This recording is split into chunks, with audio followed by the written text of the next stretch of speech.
And welcome back. You can see that we're in the cab of our 2009 TRX4. We're actually in the process of taking care of a couple of minor repair items, as well as working on getting the oil change done on this particular vehicle in prep for its drive to deliver it to its intended recipient. If you are unfamiliar with this project, what we have been working on over the course of the summer slash early winter here is we purchased this truck from auction, and upon receiving it in, noted that it had an exceptionally good interior, body, and frame. And we were looking at doing a couple things with it being a project truck. And about that time, we had a family member that came up with a need for a four-wheel drive vehicle to assist in, especially in the winter months in the area in which they live in. So we changed gears a little bit and started fixing this truck up with the intent to give the vehicle away to that individual. So with that being said, we've got a couple of other minor items here to take care of, and one of the items is going to be the rear view mirror that you see here, in that it's kind of hard to see because of all the tinting that's in the truck, but this particular mirror is one of those auto dimming mirrors. In other words, it's supposed to only dim when there's like somebody comes up behind you and like turns on their brights, or if a real bright light gets behind you, this mirror will dim so that way the reflection of the light doesn't kind of blind you. And it doesn't want, if you're running the truck at night, it doesn't matter whether you have the mirror turned on or off, it's just stuck in constant auto dim mode. So it's like really, really dark to be able to see it. Now, one item that doesn't help it, as you can see there, is just the extreme dark tinting the previous owner has on this truck, which this truck does have an appointment at a shop once we drop it off, in which all this dark tinting that you see is going to be removed and replaced with a lighter grade, because I don't know, just like the state that it's going to and the state that we're in now, yeah, there's no way this level of dark tinting is going to pass inspection. Now, where it came from, I understand why they did what they did, just because the amount of sun exposure. But either way, I digress, getting a little bit long here. Is that's going to be taken care of. That dark tinting on the back window, that'll take care of some of it. But again, what this mirror should do is, if there is no bright light hitting the front light sensor on here, it should not dim this mirror. And what it's doing is it's just staying stuck in a constant dim mode. So what we have down here is just an eBay purchase of a replacement mirror. Came off a 2009 or 2010, one of the two, but basically it's the same mirror, same connection point. So all I'm going to do is just take this mirror off, and actually it's already loose. Whoever had this truck before must have been looking at this issue, or somebody else was looking at this before they elected this to sell it, because again, I didn't loosen this up. But in case you're curious, it is a T, or at least on this model of truck, it's a T20 Torx for this rear view mirror. You can actually just take it because you can see it's already loose. You can see it's just a single connection there as far as an electrical point. There is a little trap door here on the side. You just push that forward, push it out, and you can gain access to that electrical connector. And then once I get that connector off, I'm just going to put this back on its mount so it's not hanging by the wire. Once I get that connector off, I'll show you what that looks like, and then we'll get our replacement in there, and I'll bring you back in a moment. And welcome back. So just want to show you that part number a little bit. Hopefully you can see that part number there a little bit closer. It is looks to be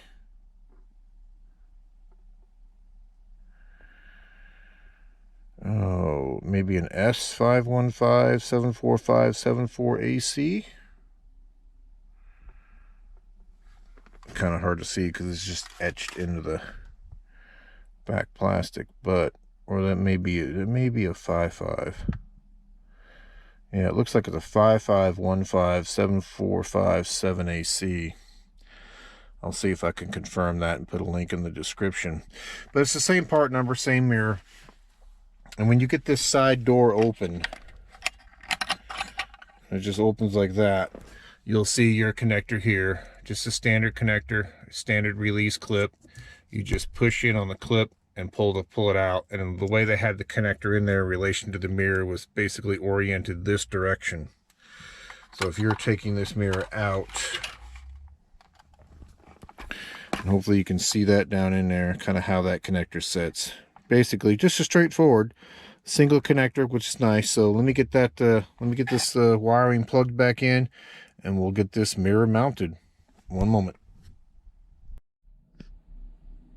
And welcome back. So you can see that we've got our replacement mirror mounted. When you're tightening that torque screw that is inside that holder, just don't go too terribly tight on that. You know, snug is fine. Once it bites into that piece that mounts to the windshield stop, you definitely don't want to go too tight on that and, you know, and risk breaking something.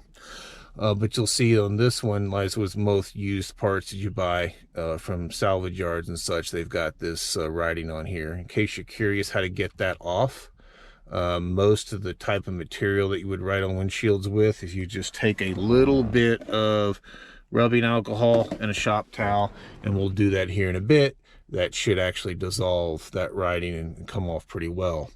So with that being on there, I'll just show you using the old one here. You'll see the power button there, and you'll see those two sensors to the left or right. So what should happen now is that obviously once the rear tinting is removed, and then we have power up here, and I did turn the power off and on to the old unit and it didn't make a difference. But what should happen is that at night, once this mirror is powered, if a bright light comes in and hits either one of these two sensors below it, it should dim it. Once that light goes away, it should undim it. And again, what was happening before was it didn't matter whether you had the mirror turned on or off, it was just constantly in a dim state.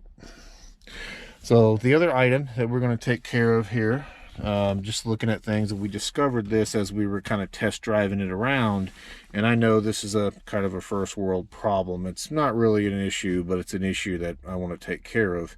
It's not an issue that would keep the truck from running per se. Is that this is the iconic kind of center mounted cup holder that you see in a lot of like Ram 1500s, just again, a lot depending on your trim level.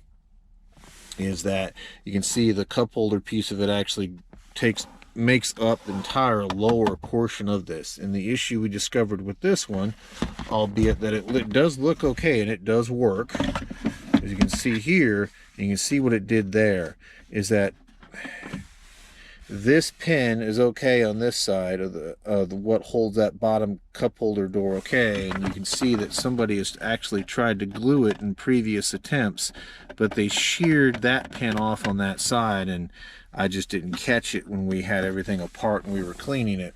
So once you reseat this, it'll hold well enough that you can put one drink on here and only one, but if you try putting two on here, it's too much weight and it pulls this apart.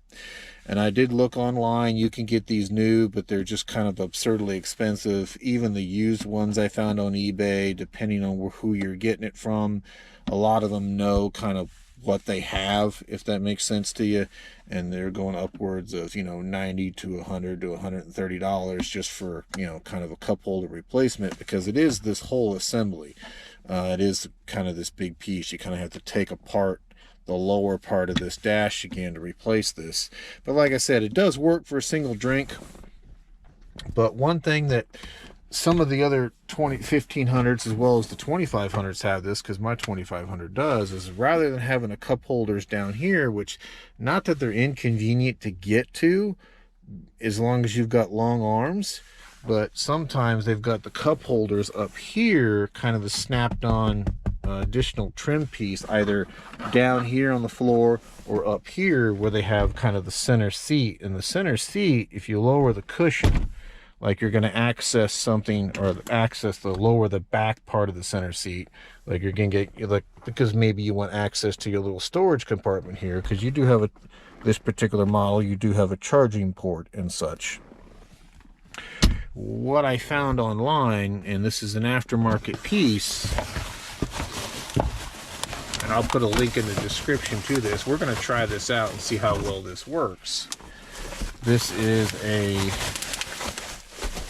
kind of console or center mounted assembly that is supposed to attach to the inside of this piece and clip in place, where you can now have your two cup holders there, and maybe put your cell phone over here. Again, it just makes it a bit more convenient and kind of adds to the vehicle, in my opinion. So let's see here. If we open up this center piece, and I'm going to try to do this one-handed, it's probably not going to look too hot. Yeah, you can see they've got a provision there on the side to account for the existing power port. Let's see if we can get that to reseat itself, because it is pushed out just a hair. There we go.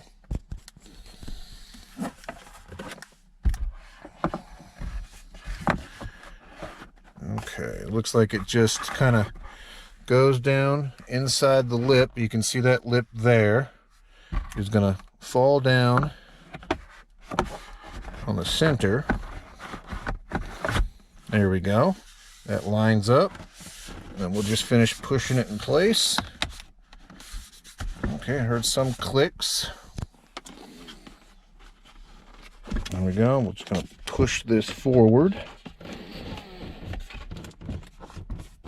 Okay, that is down in. That is down in. Okay, nice. All right, perfect. Yeah, just making sure it's seated all the way around. All right, cool. So it looks like it just kind of holds itself in place with a little bit of a friction fit. So let's close that up. Yep, that should still latch. Yep, looks like it's not quite pushed all the way down to get that latch to go in. So I'm going to have to work on this a little bit. Okay, yeah, let me put the camera down, because I'm trying to do this one-handed. Let me put the camera down and get this to seat a bit better, and I'll bring you back. One moment. And welcome back. Okay, so we're good. What you kind of have to do, because it does add a little bit of material in here, but not too much to keep you from closing it. You just kind of have to take it and give it a little bit of a push there in the center, and you'll hear that click, and it'll kind of click in your latch. But now, as you can see, we've got a little bit of an addition to our center console. I mean, it's not bad for being a third-party addition. The nice thing is, like I said, at least in my opinion, I like this better, because it behaves more like the trim does on that 2500 you see there, where it just kind of puts everything up higher and more towards the center rather than reaching down for here. So what I'm going to do is just kind of work on this to get this pin back in the groove on this side, so I can at least close this one up for the time being, so that way that won't be the focus to use that one and have that pop out again. Like I said, it was not critical of an issue. It's just something I wanted to address, and since I couldn't readily find this center console as a replacement piece, I figured this would be a good alternative. And like I said, I'll put a link to this in the description, because like I said, it is a nice little piece. It does a fairly cool little job of giving you some additional space here, and it wasn't too terribly expensive either. So what we're going to do next is, actually, I want to show you that. I'm going to get a rag and just a little bit of rubbing alcohol and show you that those letters will come off pretty easily. One moment. Okay, let's see if we can get this. A little shop towel here, a little paper towel, a little bit of rubbing alcohol. And as you can see, a little bit of rubbing alcohol takes that marker, that window marker, I think is what it's called. Does a pretty good job of taking that writing off.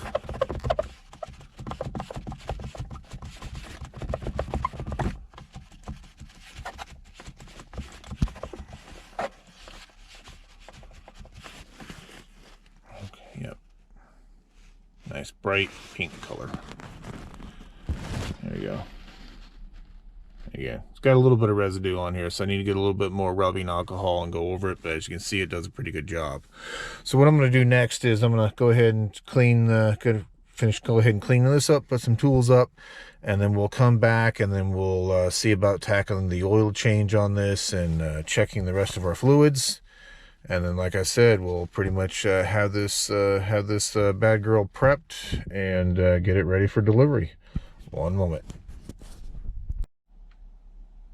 Just want to cover one thing on this this cup holder here, is that it came with this. I found these in the bottom of the box. Looks like it's 4 little kind of wood screws with some washers, and looks like what they're meant for you to do is to kind of possibly, you know, drive them down or drive them into the sides of here to help secure this.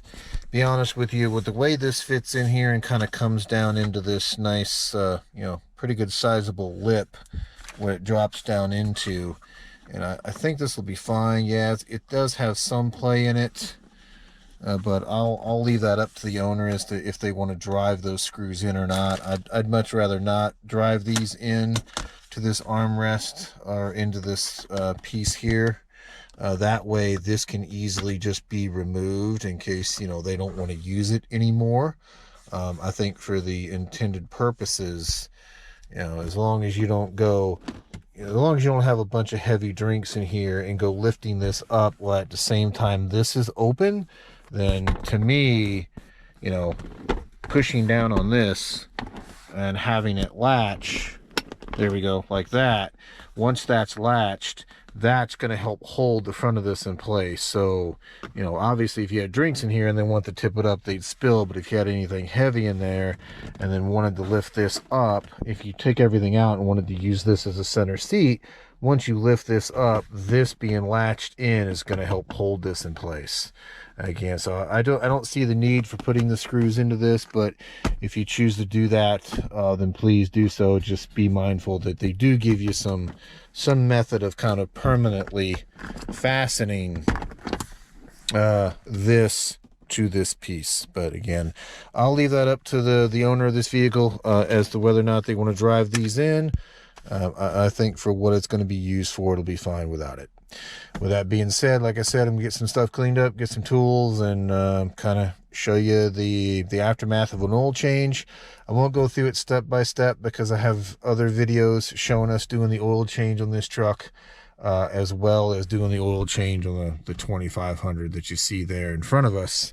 But I'll show you the aftermath of it, and then we'll go through it and, you know, do our courtesy checks on it and make sure that we don't see any, you know, big chunks of stuff that shouldn't be there, since doing this oil change is part of the break-in procedures.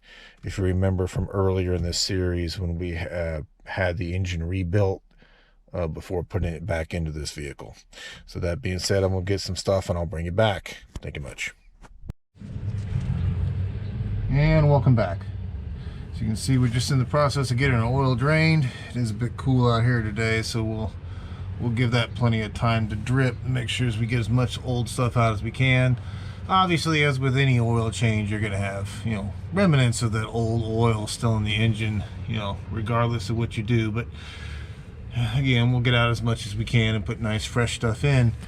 Now, to be fair, I am doing this oil change a bit earlier than what I would have done if it would have had 500 miles on it, because I'm just out of time in order to be able to put mileage on this particular vehicle before we have to drive it down to its intended owner.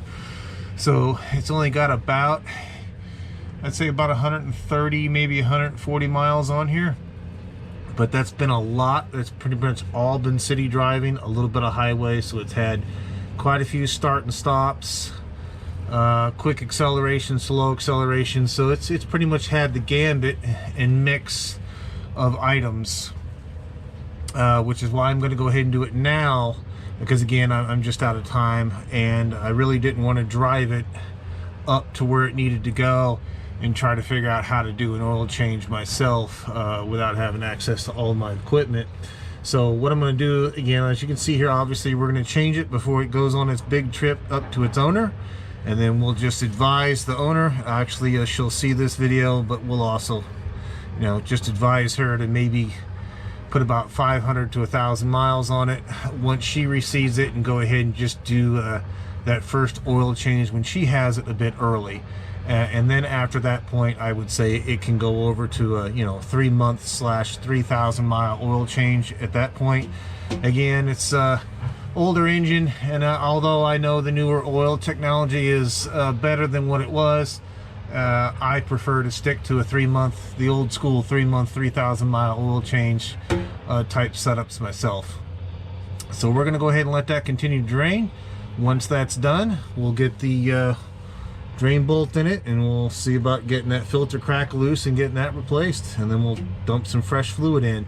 While we're doing this, we'll also go into and just check all the fluids, coolant, transmission, so on and so forth, and just prep that we're ready to drive this bad boy up to where it needs to go in order to deliver, and we'll go on from there.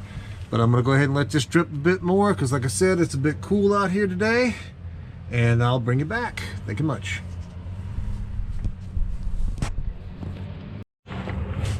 Okay, so welcome back. You can see that we went ahead and got our drain plug put back in. We were down to a nice slow drip, and as I'm doing this, in case you're wondering, I'm just using standard hand tools. This particular drain plug on this oil pan is a 14mm, and I strongly suggest that if you're doing this job on your own, obviously I'm sure a lot of you know this already, but you know, hand tools only on this kind of stuff. The last thing you want to do is strip out a drain plug as you're trying to put it back in. That'll make for a bad day. So now we've got that in, and we verified that we have that tight. We're going to go ahead and see about getting our oil filter out and getting that replaced, and I'll bring you right back. Okay, welcome back. We're just getting our new oil filter prepped at this point. It's the same oil filter we used for the first go around, just a Wix XP, and this particular 1500 is a 57899. The XP at the end just means it's just extended protection. The standard Wix filter would just be the 57899. As per our normal practice, we just use a silver Sharpie and just write the date and the current mileage on the new filter, so that way whoever services next has got an indication of how long this has been on there. We're going to put that back in the box until we're ready for it. I'm going to go underneath, and we're going to see about getting that oil filter out of there. I'll bring you back in a bit. Bye. And welcome back. So just in the process of getting the oil filter installed here. Light may be a little bright, I apologize, but just want to show you what I'm doing. The same thing I do, at least I do with all my systems that I change, is that once the gasket makes contact, I'll take a Sharpie. In this case, you may not be able to see it, but just take a silver Sharpie and kind of make a mark in reference to, you'll see like a little mounting ear right here where there's an option that you can put a oil filter relocation kit. The Chargers and Challengers would have them in this spot, but just kind of silver Sharpie mark in relation to that little port there in the engine or something on the engine, and then that gives me a good indication that I'll then take it and turn it 3/4 of a turn from that point to verify that I've got my oil filter on nice and secure. But I'm gonna work on getting this the rest of the way in, and then I'll bring you back. One moment. And welcome back. So I gotta go grab a charger real quick for the camera, because these batteries are a bit shot. I've had them for several years, but I digress. We've got a new oil filter in. You can see our old oil filter here, old oil here, albeit now, to be fair, it hasn't had the full break-in time on it, but it's not gritty, still nice and slick. I'm not seeing any hunks of metal, any traces of metal. It smells like oil. I'm not smelling any excess gas, anything of that nature. So I'm happy with what I'm seeing so far. While underneath, not seeing any transmission fluid leaks, not seeing any oil leaks, not seeing any coolant leaks. We did go through and check it, and it's got plenty good amount of brake fluid. Brake fluid level is fine. Coolant fluid level is fine. I do need to get a scooch of power steering fluid and kind of top the reservoir off a little bit, but nothing major. And I need to put a little bit of coolant into the overflow bottle. Overflow bottle is a little bit low, but it's not empty. We'll go ahead and touch that. We'll go ahead and top that fluid off while we're here. And we're going to go ahead and just dump some fresh oil into this bad boy. Get it started, let it run for a little bit, and then obviously just top it off. But happy with what I'm seeing so far. Again, not seeing any issues. Now, some of you may be asking the question, did I pre-fill the oil filter when I put the new one on? And well, I'll just be honest with you. In this case, I didn't. I know that's a huge bit of controversy when showing oil changes on the internet, especially YouTube, as to whether you pre-fill your filters or you don't. Ultimately, at the end of the day, it's your vehicle. If you choose to pre-fill your oil filter and that gives you the assurance that you're looking for, great. In this case, I didn't, because it's actually not even specified by the manufacturer, at least on this particular vehicle, when you're doing the oil filter, to pre-fill the filter. The filter is going to get filled within seconds of starting that engine, because again, remember, this isn't necessarily a new engine. It's had a couple hundred miles on it at this point, or at least about 140 miles on this point. So there's still residual oil in the oil pump and all the internals.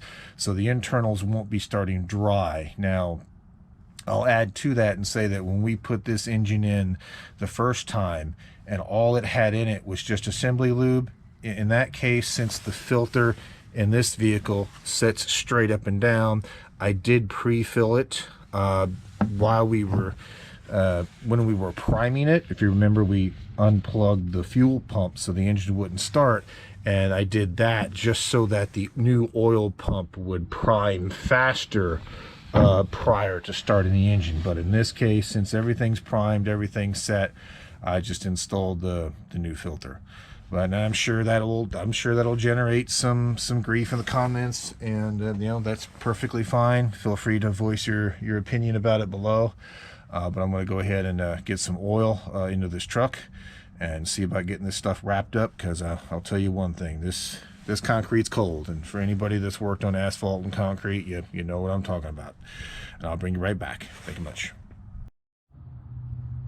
And welcome back. So we're just in the process of filling, as you can see here.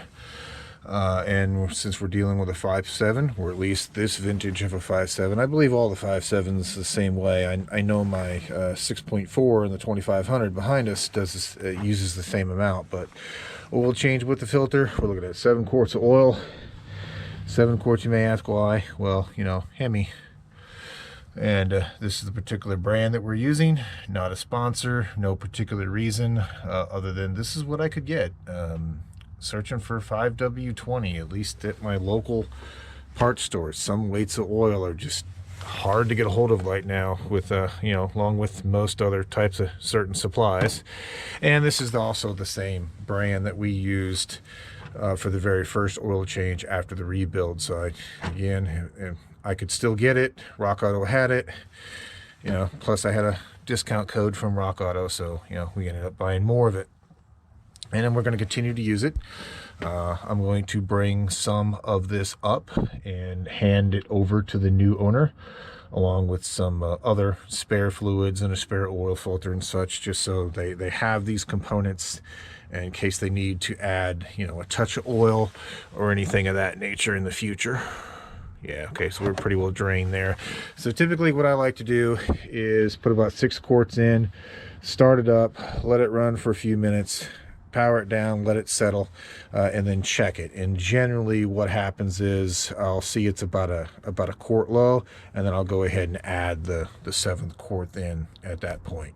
So I'm going to go ahead and put another quart into this, and then I'll go ahead and give it a start and bring you back. Thank you much. Welcome back. Sorry, I gotta talk over the engine noise. So you can see there, looks like we're good. We're just letting it run for a little bit, a few minutes here. Now I'm gonna go ahead and power it down. We're running nice and smooth. Not hearing any tings, not hearing any issues. I'm not seeing any oil leaks, which is good. So we're gonna go ahead and power down and go ahead and get the oil topped off. So I'll bring you back in a moment.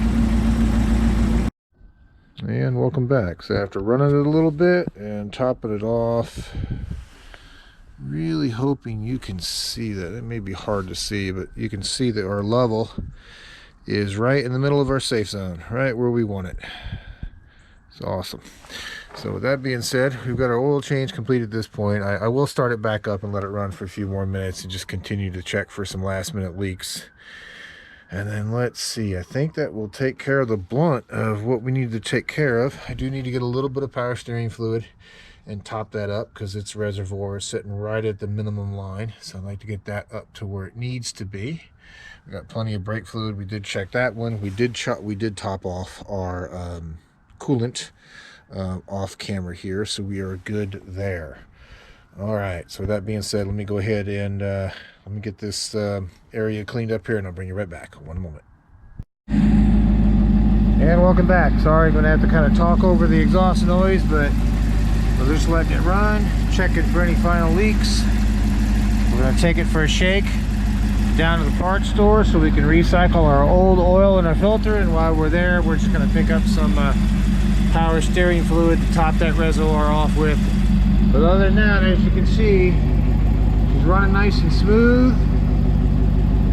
Not hearing any noise from the engine, and most of the noise you hear, pretty much almost all of the noise you hear right now is just coming from the exhaust.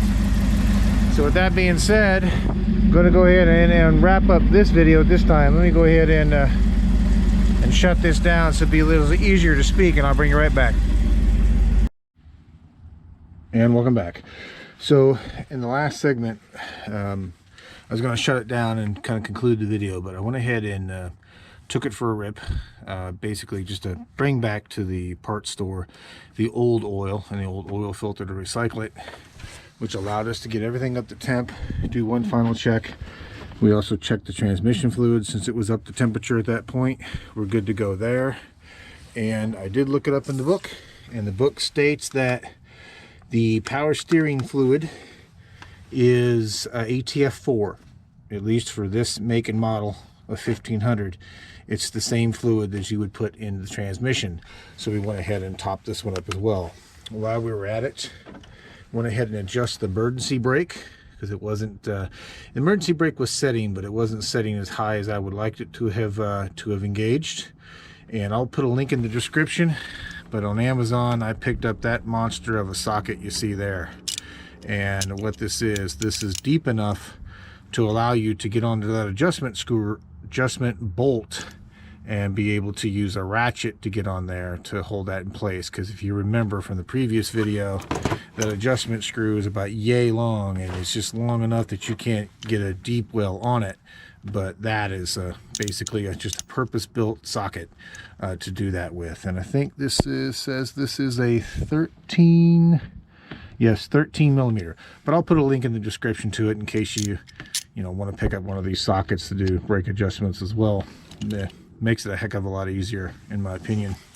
But with that being said, we are ready. We've got all our fluids checked at this point. We've done the service we came to do. And to answer the question I'm sure that will come up in the description below, or the comment section below, I'm sorry, is that why did we do it earlier rather than wait for the full 500 miles? And unfortunately, I'm just out of time. I've got to get this vehicle down to its new owner, got to get it delivered. And we did do, or should say I did do, about a month's worth of city driving on here, and it was just a lot of short start stops, some fast takeoffs, some fast slowdowns, a little bit of highway driving. So it has seen quite a varied range of duty before we did the change. So I wanted to get the oil change before we went up there, because I didn't want to get it up there and have to worry about finding a facility where I could either change the oil myself or find a quick lube facility I would trust to do it. Again, it's not a dig against all quick lube facilities. It's just that I'm unfamiliar with the area. So what I will do is I will advise the owner, obviously she will know this when she sees this video, that I would suggest that once it's up there and it's had about 500 to 1,000 miles, once it's been delivered, go ahead and do an early oil change at that point. And then from that point forward, I would say it's safe to go to a 3-month, 3,000 mile type oil change. But with that being said, if you listened to my ramblings this long and you have not subscribed, please consider to do so. We're continuing to grow the channel. We've seen a nice exponential subscriber count growth, and I thank everybody that has subscribed for that channel growth increase. The bigger we can grow the channel, the more things we can do, and the more projects like this we can do, whether it be refurbish a vehicle like this and give it away to somebody in need, or perhaps, you know, help somebody with some maintenance they may need done to their vehicle but can't necessarily afford to take it to a shop and do. But anyway, that's some of the things that we're looking at. I've rambled on long enough, and the next time that you will see this truck in a particular video will be as we're driving it down to its new owner. With that being said, I will let you go, and I'll bring you back on the next one. Thank you much. Bye.